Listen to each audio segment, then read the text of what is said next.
20년 동안 꽉 잠겨있던 아주 무시무시한 법적 망치를 정부가 갑자기 꺼내들였습니다. 네, 그것도 막 파업이 실제로 일어나기도 전인 그 공장 문턱에서 말이죠. 맞아요.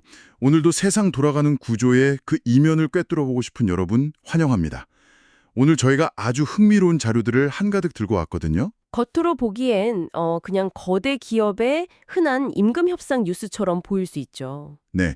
하지만 저희가 오늘 분석할 소스 자료들을 쫙 겹쳐서 보니까 야, 이건 단순한 노사 갈등이 절대 아니더라고요. 그렇죠. 그 노동 문제라는 껍질을 딱 벗겨내면 그 안에는 아주 정교하게 짜인 거대한 정치적 체스판이 돌아가고 있습니다. 그러니까요. 그래서 오늘의 심층 분석 미션은요.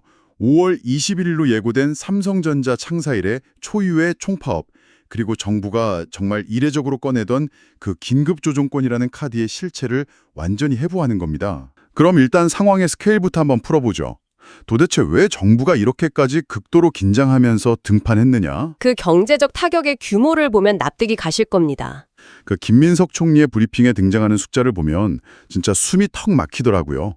파업으로 삼성전자 반도체 공장이 단 하루만 멈춰도 1조 원의 직접적인 손실이 난대요. 네, 하루에 1조 원이죠. 그리고 최악의 경우에 라인에서 가공 중이던 웨이퍼를 전량 폐기하게 되면 피해액이 최대 100조 원에 달할 수 있다고 하죠. 이 가공 중인 웨이퍼 폐기라는 상황의 심각성을 여러분이 제대로 이해하실 필요가 있습니다. 반도체 공정은 우리가 흔히 생각하는 일반 조립 라인하고는 차원이 완전히 다르거든요. 맞아요. 저도 예전에는 그냥 컨베이어 벨트가 멈추면 퇴근했다가 다음날 와서 버튼 깡 눌러서 다시 키면 되는 줄 알았어요. 다들 그렇게 오해하시기 쉽죠. 그런데 자료를 보니까 이건 무슨 비디오 게임 일시정지 누르는 그런 게 아니더라고요. 오히려 진공 상태에서 수주 동안 아주 예민하게 이어지는 화학 반응에 가깝달까요? 아주 정확합니다. 제가 생각하기엔 그 거대한 오븐 속에서 굽고 있는 수플레를 상상해 보시면 될 것 같아요.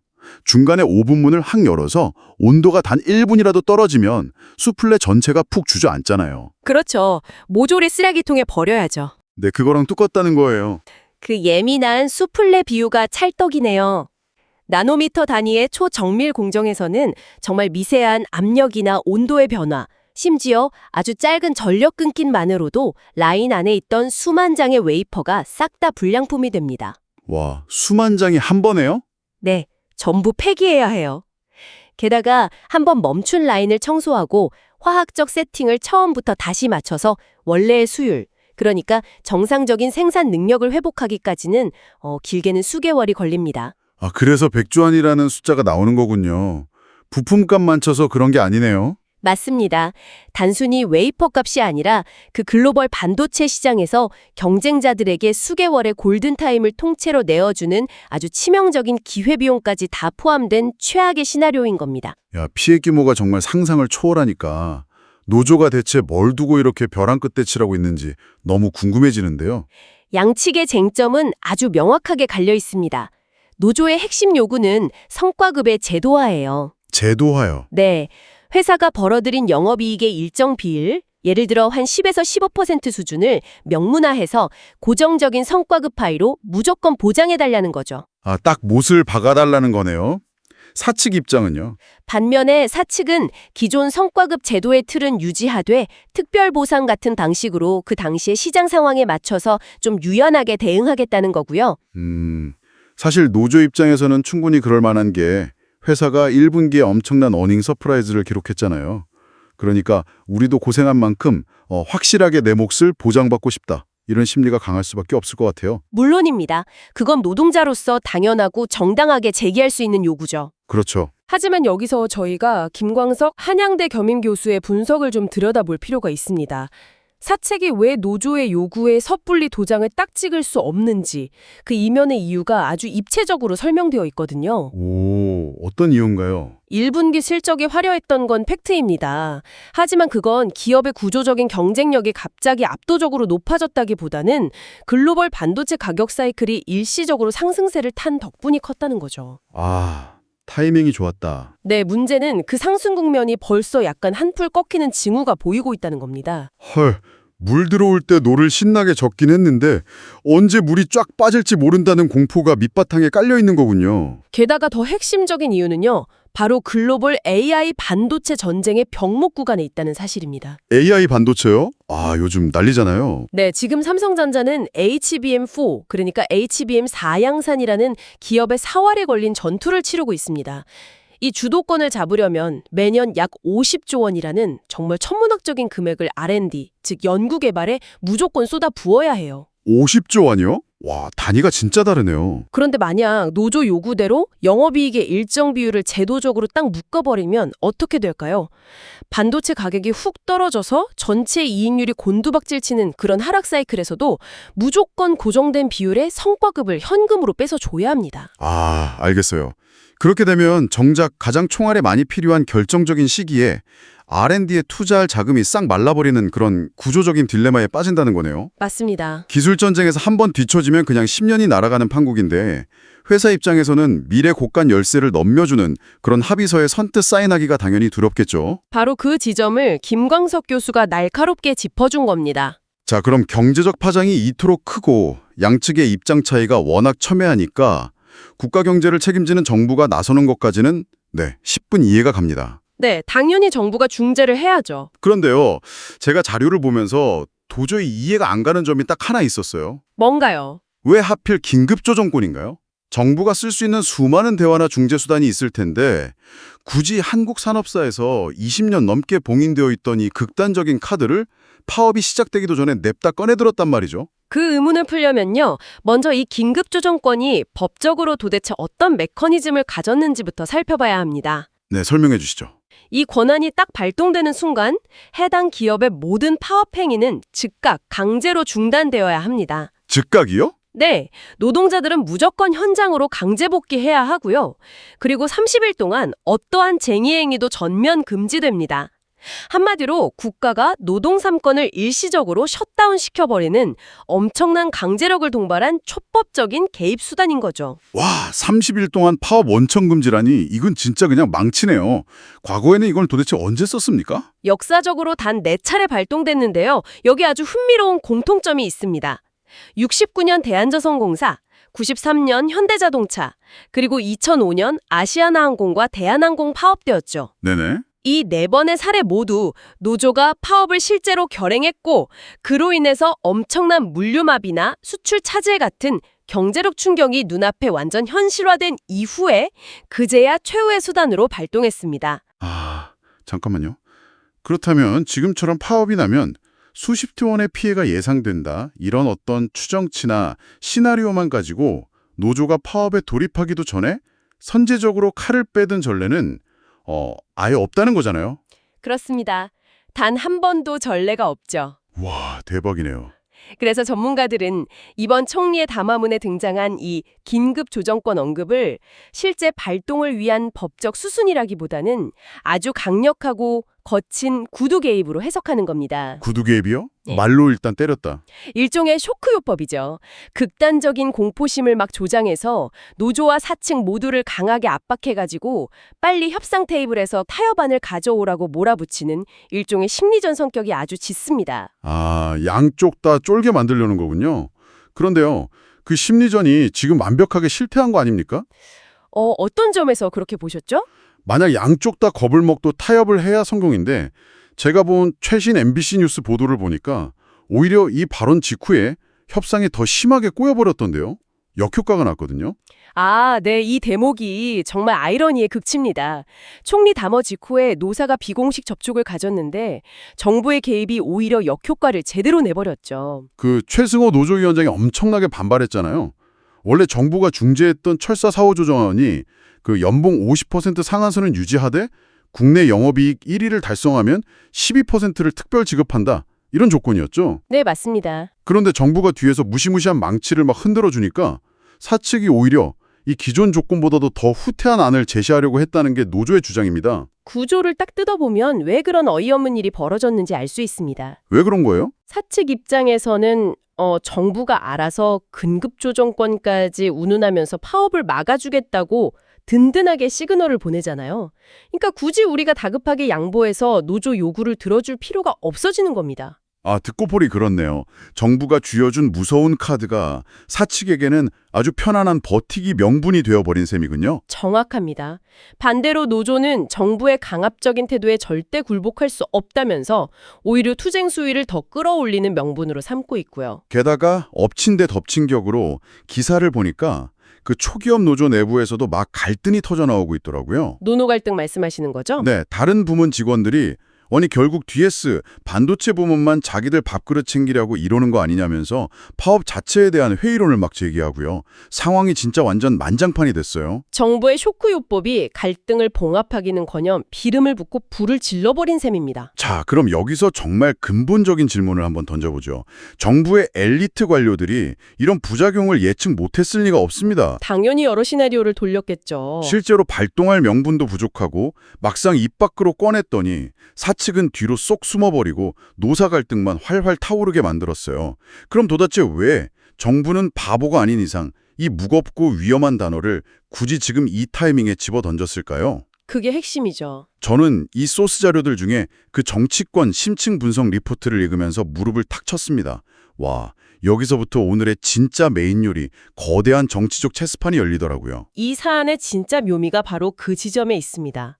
이것을 단순한 기업의 울타리 넘어 현재 대한민국의 정치 지형이라는 아주 넓은 도화지 위에 올려놓고 봐야 비로소 그림이 보입니다. 네, 리포트 내용이 아주 흥미롭죠.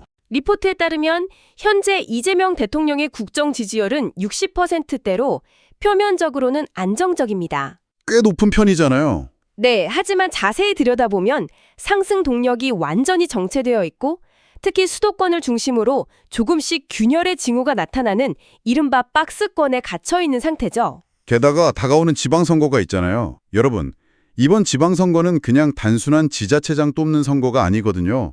사실상 정부 출범 초반의 그 개혁 드라이브가 대중에게 어떻게 평가받는지 확인하는 일종의 중간고사 성격이 엄청 강합니다. 그렇죠. 아주 중요한 변곡점입니다. 여권 입장에서는 개혁 동력을 절대 잃지 않으면서도 자기 지지층을 가장 뜨겁게 쫙 결집해야 하는 절체절명의 시기인 거죠. 아주 정확한 상황 인식입니다.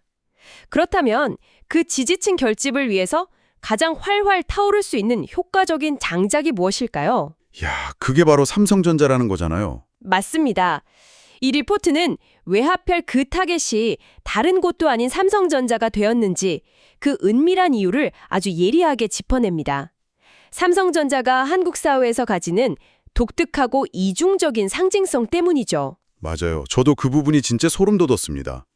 보수 진영과 경제계의 시각에서 삼성은요, 대한민국 수출과 성장을 이끌어온 자본주의의 완벽한 아이콘이잖아요. 긍지와 자부심의 상징이죠. 그런데 동시에 정부의 핵심 지지층이나 진보 진영의 대중들에게 이 삼성이라는 공간은 재벌 개혁, 노동 불평등 구조 혹은 기득권의 상징으로서 대중의 감각을 가장 날카롭게 자극하는 공간이기도 하거든요. 완전한 이중성을 띠고 있죠.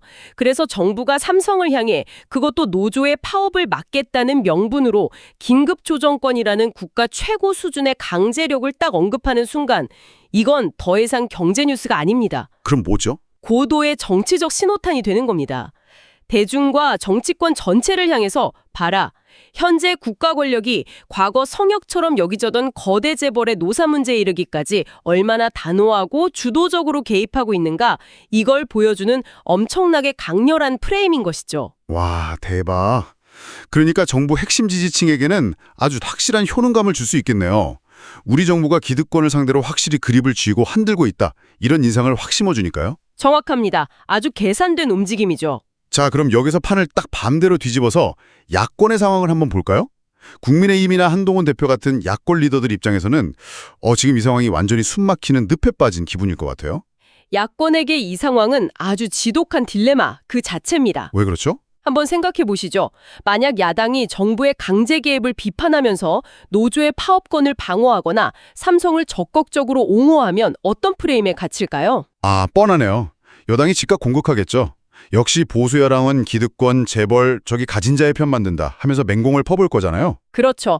그렇다고 뒷짐지고 가만히 지켜만 보자니 지방선거를 코앞에 두고 전국의 주도권과 그 이슈 선점 효파를 여당에게 완전히 헌납하는 꼴이 되고요. 아, 완전 이러지도 저러지도 못하는 외통수네요.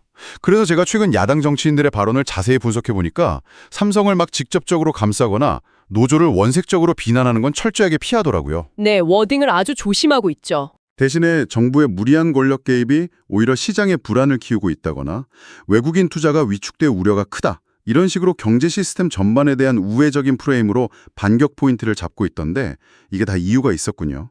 덧붙여서 현재 보수 진영 내부의 권력 구도를 보면요. 그 딜레마가 훨씬 더 선명해집니다. 어떤 점에서요? 지금 윤석열 계열, 한동훈계, 그리고 중도 보수 세력 등 여러 갈래로 권력이 찢어져서 내부 주도권 다툼이 아주 치열한 상황 아닙니까? 네, 맨날 뉴스에 나오죠. 이런 분열된 상황에서 여권이 노동 문제나 재벌 개혁 같은 아주 묵직한 상징적 쐐기 이슈를 한가운데다 계속 던지면 어떻게 될까요? 야권은 내부적으로 하나의 단일한 목소리를 내기가 훨씬 더 어려워집니다. 와, 찢어놓기 전략이네요. 여당 입장에서는 지방선거 전에 야권의 분열을 자연스럽게 유도하고 자기 지지층만 아주 단단하게 다지는 일석이조의 효과적인 전략화된 셈입니다. 권력의 역학관계가 정말 기가 막히게 거미줄처럼 얽혀있네요. 그럼 이 판을 짠 정부가 완벽하게 승기를 잡은 거로 봐야 할까요? 아니면 이 정교한 체스 게임에도 정부가 감당해야 할 치명적인 부메랑이 숨어 있을까요? 정부 입장에서도 당연히 엄청난 리스크를 등 뒤에 지고 있죠. 이것은 정치적 이득을 위해서 국가 경제의 심장을 담보로 잡은 아주 위험천만한 줄타기입니다. 하긴 규모가 너무 크니까요. 앞서 말씀드린 대로 삼성전자는 대한민국 수출의 핵심 축이고요. 코스피 지수, 환율 방어, 그리고 외국인 투자자들의 동향과 아주 민감한 톱니바퀴처럼 꽉 물려 있습니다. 만약에요. 정부가 지지층 결집이라는 그 정치적 명분만 믿고 너무 강하게 엑셀을 막 밟다가 글로벌 시장이 이 상황을 한국 시장의 구조적 리스크로 판단해버린다면 어떻게 됩니까? 누박질 치는 상황이 오면요.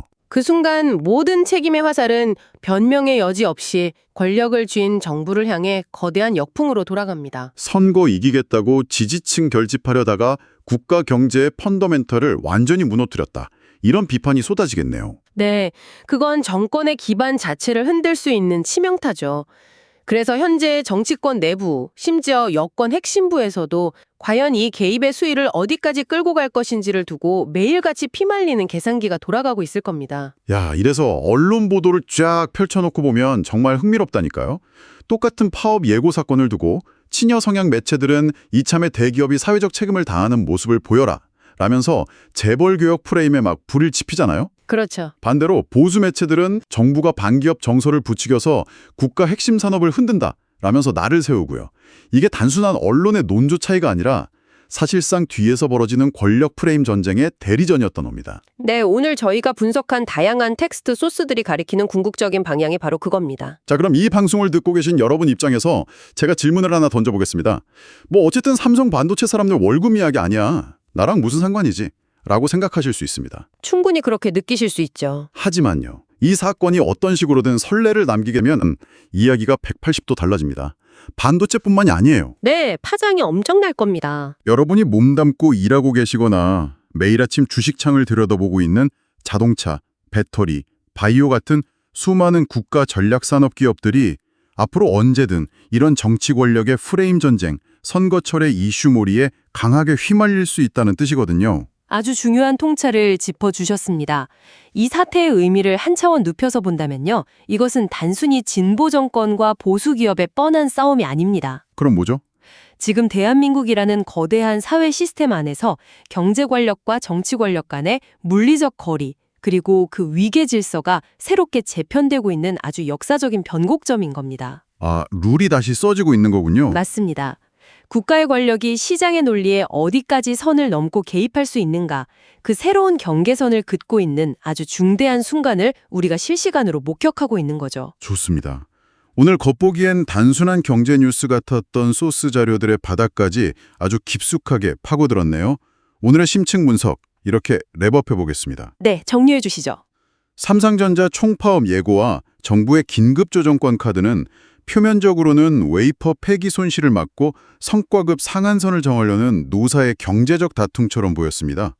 하지만 자료들을 교차 검증해 본 결과 그 이면에는 다가오는 지방선거에서의 지지층 결집, 야권의 딜레마와 분열 유도, 나아가 차기 대권 구도까지 아주 촘촘하게 얽혀있는 고도의 정치적 체스게임이 숨어 있었습니다. 멈춰서는 공장을 살리겠다는 명분 뒤에는 시장을 통제하고 새로운 권력 질서를 세우겠다는 국가 권력의 강렬한 의지가 숨어 있었던 셈이죠. 맞습니다. 여기서 우리는 앞으로의 미래를 향해 아주 날카로운 질문을 던져야 합니다. 네, 오늘 우리가 해부한 이 상황처럼 이제 대한민국의 핵심 기업과 국가 전략 산업의 운명이 그들의 기술력이나 글로벌 시장의 수요가 아니라 정치권의 선거 사이클과 프레임 전략에 의해 좌지되는 시대가 본격적으로 열렸다고 한번 가정해 봅시다. 무서운 가정이죠. 과연 글로벌 투자자들은 앞으로 한국 기업의 가치를 평가할 때 무엇을 가장 유심히 들여다볼까요?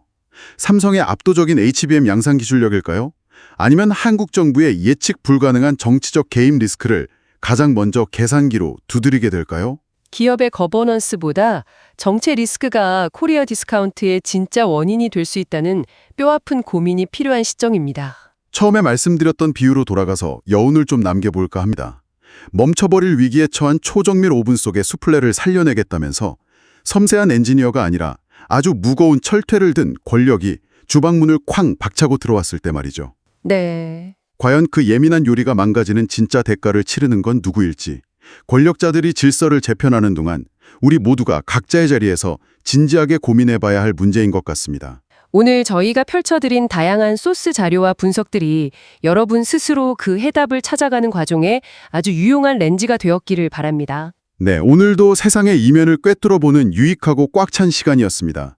저희는 다음번에도 여러분의 지적 호기심을 완벽하게 채워줄 새롭고 흥미로운 심층 분석 자료들을 한가득 들고 다시 찾아오겠습니다.